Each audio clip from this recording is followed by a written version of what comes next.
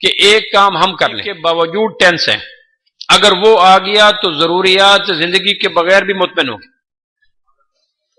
وہ کیا ہے؟ 6 جون 12 ربیع الاول کو امام کائنات نے مولا کائنات سیدنا علی رضی اللہ عنہ کے کان مبارک میں ایک بات ارشاد فرمائی۔ آپ کو بات سمجھ آ رہی ہے؟ کیوں جی سمجھ آ رہی؟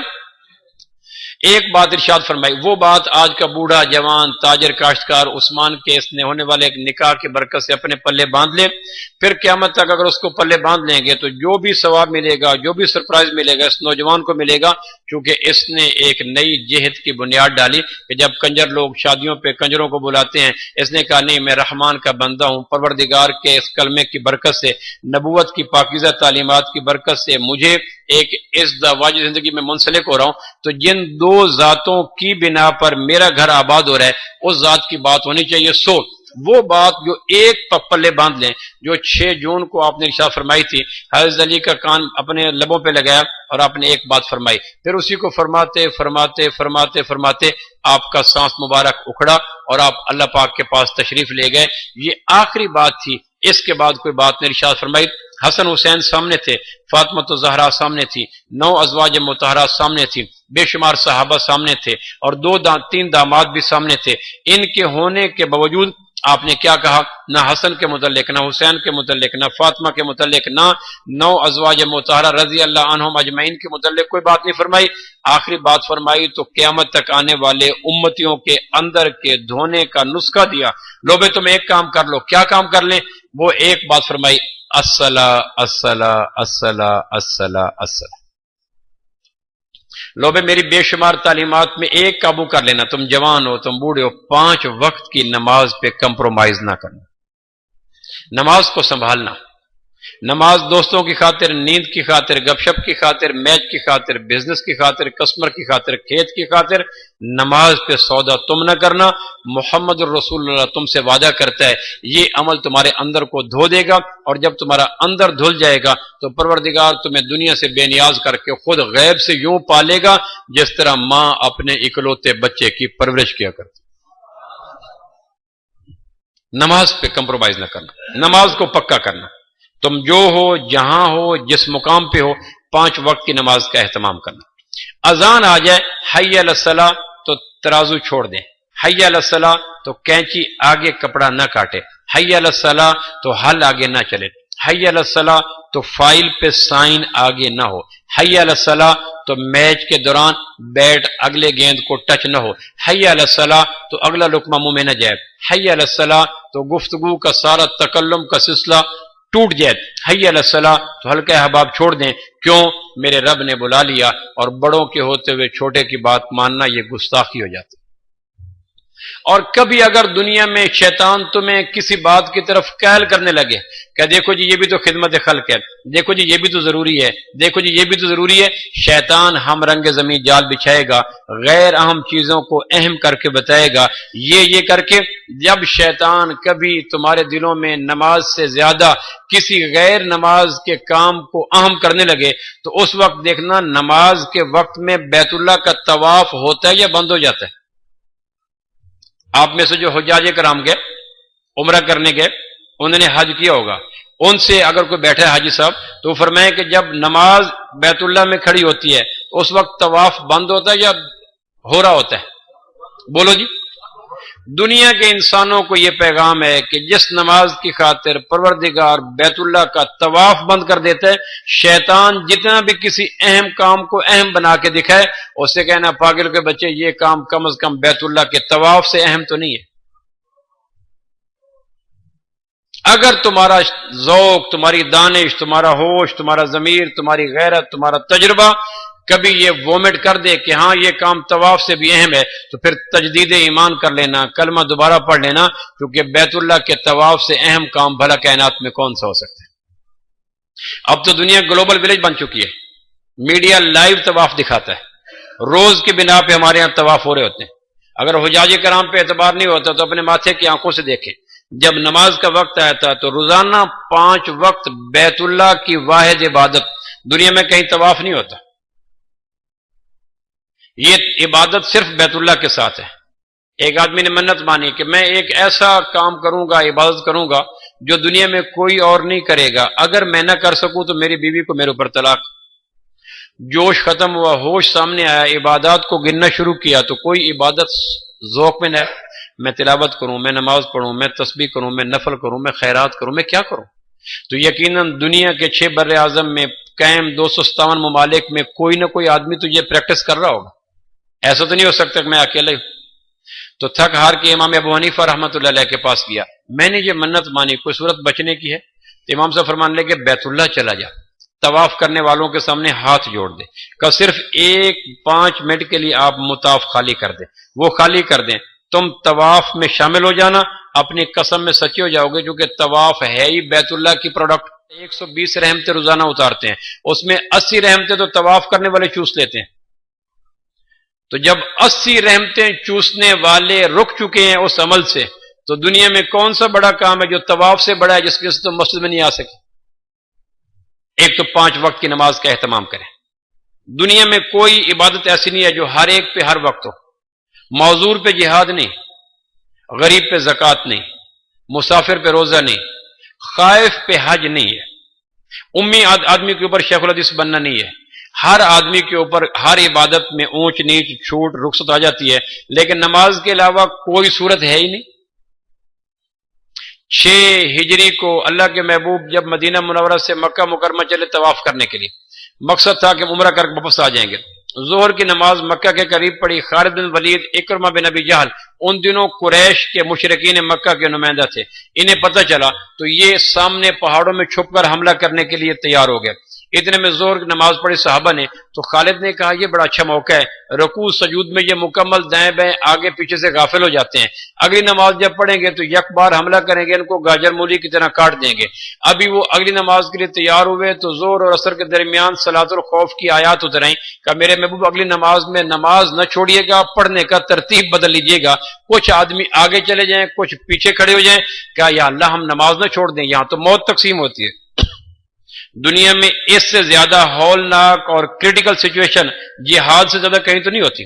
یا بازو کٹ رہا ہے, یا آنکھ نکل رہی, یا شارک پھوٹ رہی ہے, یا گردن کٹ رہی ہے, یہ تو نہیں ہوتا. تو جب جہاد جیسی ہولناک صورت میں نماز کو باجماعت پڑھنے کا طریقہ سورہ مائدہ بتلا رہی ہے, تو نکاح میں,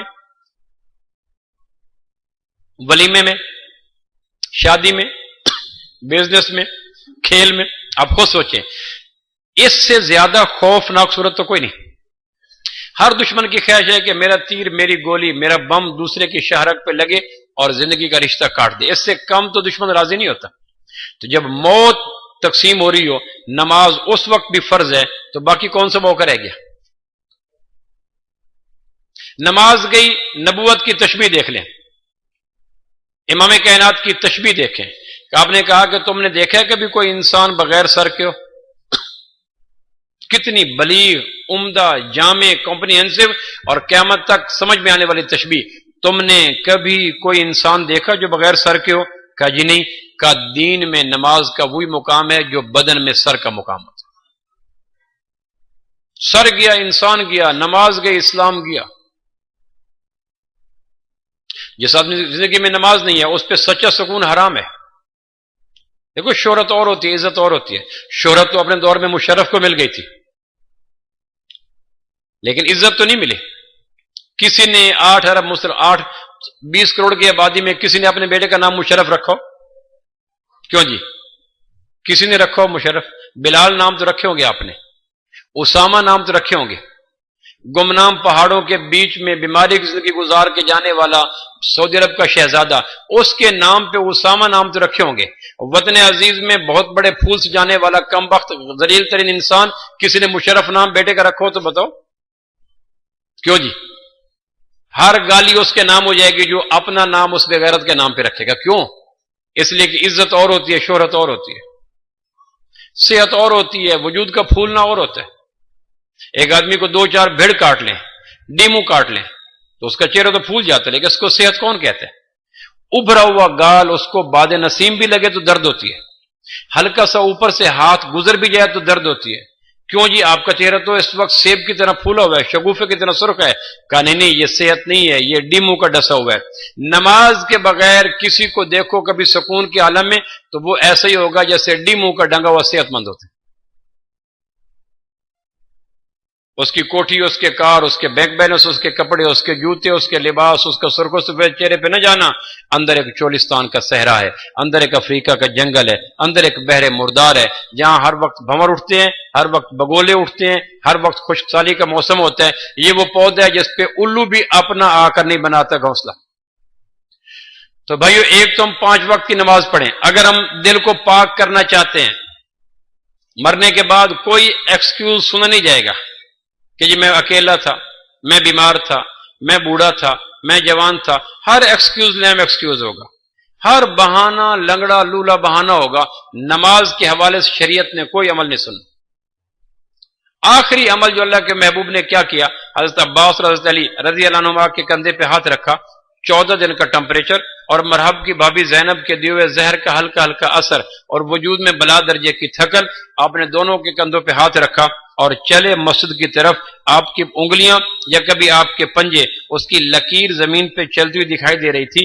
پورا پاؤں اٹھا کے نہیں رکھ رہے تھے، لیکن کہہ رہے تھے مجھے نماز پڑھتی ہوئی اپنی امت دکھلا دو، اگر میری امت نماز پہ ہے میں مطمئن ہو کے اللہ کے پاس چلا جاؤں گا، ہر خیر پہ رہے گی، کیونکہ میرے اللہ نے معراج پہ مجھ سے وعدہ کیا تھا میرے محبوب تیری امت اپنی نماز پہ قائم رہے، میں اس کو زمین آسمان کی ہر آفت سے بچاؤں گا۔ تو بھائیو، ہم 5 وقت کی نماز کا اہتمام کریں۔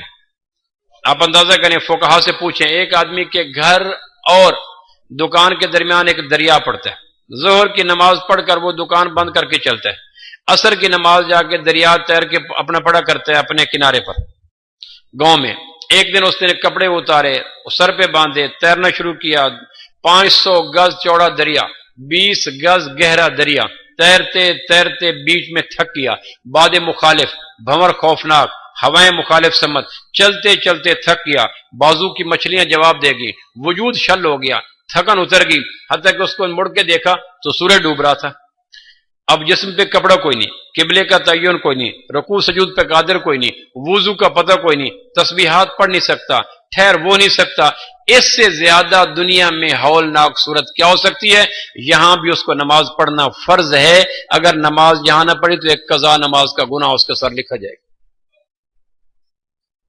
کہ یہاں اس پہ تو لباس بھی نہیں ہے، کہ بھلے نو، رکوع سجود پہ قادر نہیں ہے، کہ بھلے نو، تسبیحات نہیں پڑھ سکتا، نہ کر سکے، قبلہ رخ کا پتہ کوئی نہیں، نہ ہو، وضو کا کچھ پتہ نہیں، نہ ہو، بازو ہلا رہا ہے، پھر حضرت ٹھہر نہیں سکتا، کہ اس کو نماز کی پریکٹس کرنی ہوگی۔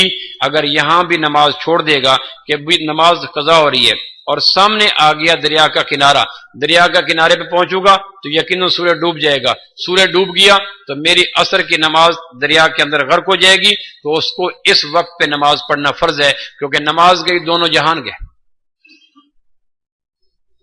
اس لیے کسی حکم پہ شریعت نے ماں باپ کو مارنے کو حکم نہیں دیا، نماز نہ پڑھے اولاد کو مارو،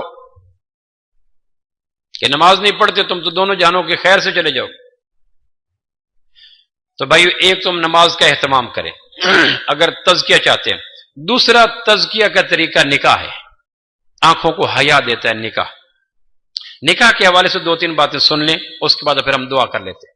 نکاح کا، جوانوں نکاح کراؤ دل پاک ہوگا، جوانوں نکاح کراؤ آنکھوں میں حیا آئے گا، جوانوں نکاح کراؤ دل کے اندر قرار آئے گا، جوانوں نکاح کراؤ دماغ کے اندر اضطراب ختم ہو جائے گا، جوانوں نکاح کراؤ سوچوں میں طہارت آ جائے گی، جوانوں نکاح کراؤ جذبوں میں پاکیزگی آ جائے گی، جوانوں نکاح کراؤ خیالات میں تطہیر ہو جائے گی۔ نکاح کراؤ، نکاح کراؤ، نکاح کراؤ۔ نکاح سے بھی اندر پاک ہوتا ہے، کیونکہ ہر انسان کے اندر 4 فطری جذبے ہوتے ہیں، بھوک میں کھانا، پیاس میں پانی، تھکن میں نیند اور جنسی جذبے کی شدت میں خاتون کا تخیل۔ یہ آدمی کے فطرت میں شامل ہے۔ ان 4 جذبوں میں سے جنسی جذبہ سب سے شدید ہوتا ہے، اس لیے شریعت نے بار بار نکاح کا کہا۔ نکاح کے حوالے سے 3-4 باتیں ہم سن لیں، تاکہ جن کے نکاح نہیں ہوئے وہ آنے والے دنوں میں نکاح کے حوالے سے ان چیزوں کو ذہن میں رکھیں۔ میں نے ایک جگہ بیان کیا، بیان کرنے کے بعد میں نے کہا جی بولو، یہ جو 2-4 باتیں میں نے نکاح کی کہی ہیں، اس کا خیال رکھ کے کون نکاح کرے گا؟ تو شادی شدہ نے بھی ہاتھ کھڑے کر دی۔